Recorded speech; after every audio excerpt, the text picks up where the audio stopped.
Madame la présidente, monsieur le ministre, mes chers collègues, à la réflexion, finalement, je vous le concède, la gauche a raison.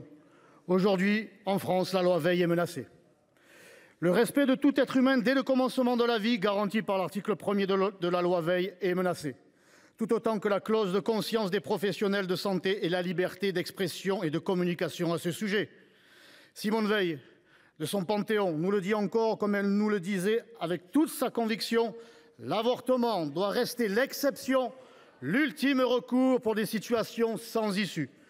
Vous voudriez donc faire d'une dérogation un accomplissement, d'une exception un droit absolu et sans limite, d'une réserve un monument. Vous voulez panthéoniser l'avortement.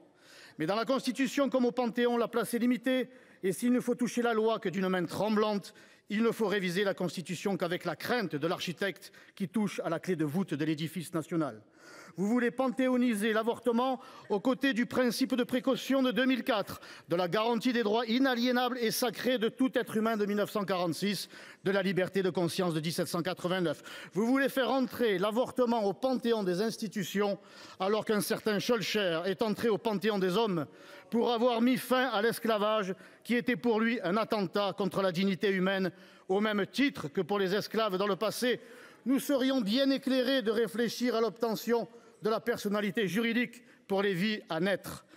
Tenez-vous vraiment, mes chers collègues, à rejoindre le dictateur communiste Tito, qui fut le seul dans l'histoire du monde à graver l'avortement dans le marbre de la constitution yougoslave, car constituer signifie bâtir, édifier. Il ne peut rimer avec avorter.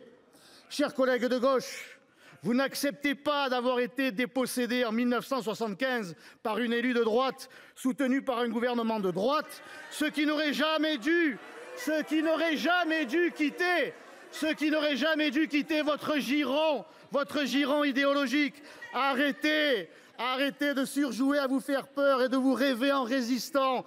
Il n'y a aucune menace sur le droit à l'IVG dans notre pays.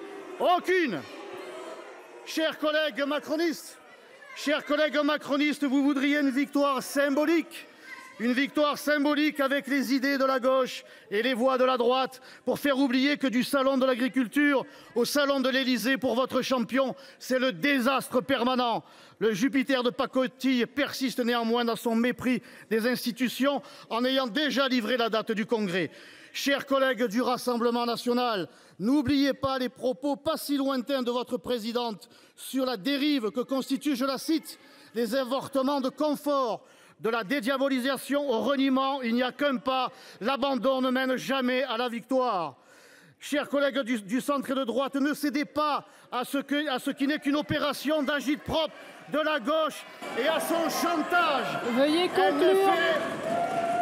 Elle ne fait qu'instrumentaliser. Veuillez conclure, chers collègues. Veuillez conclure.